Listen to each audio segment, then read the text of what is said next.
പുരുഷന്മാരിൽ breast cancer വരൂല എന്നുള്ള ഒരു മിഥ്യാധാരണയിൽ നമ്മളൊരു പേഷ്യന്റ് ബ്രസ്റ്റിലുള്ള തടിപ്പ് കൊണ്ട് 2 വർഷമായിട്ട് സാധാരണ നാട്ടിലുള്ള ഏതൊക്കെയോ വൈദ്യം അങ്ങനെയുള്ള ട്രീറ്റ്മെന്റ് ചെയ്തുകൊണ്ടിരുന്നതാണ് ഈ പിക്ചറിൽ കാണുന്നത്. നമ്മൾ അതിനെ ബയോപ്സി എടുത്ത് കൺഫേം ചെയ്ത് അത് കഴിഞ്ഞിട്ട് നമ്മൾ വേറൊരു ടാബ്ലറ്റ് സ്റ്റാർട്ട് ചെയ്തപ്പോൾ തന്നെ അവർക്ക് 3 മാസം കൊണ്ട് വളരെ നല്ല രീതിയിൽ അത് കൺട്രോളായി.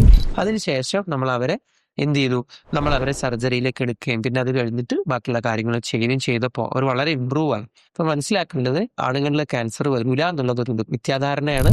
ആണുങ്ങൾ നിർബന്ധമായിട്ടും കുറച്ച് ബ്രസ്റ്റ് ടിഷ്യൂ ഉള്ളതുകൊണ്ട് അതിൽ തന്നെ ക്യാൻസർ വരാറുണ്ട്.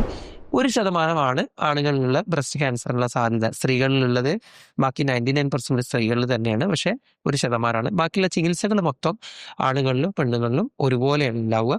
പക്ഷെ കണ്ടുപിടിക്കാൻ കുറച്ച് ലേറ്റ് ആവുന്നതുകൊണ്ട് മിക്കവാറും ആളുകൾ 3ാമത്തെ സ്റ്റേജിലാണ് അല്ലെങ്കിൽ 4ാമത്തെ സ്റ്റേജിലാണ് ഉള്ളത് എന്ന് മാത്രം. ഇതുപോലുള്ള ഇൻഫോർമേറ്റീവ് വീഡിയോസ് ലഭിക്കാൻ ഈ ചാനൽ സബ്സ്ക്രൈബ് ചെയ്യുക.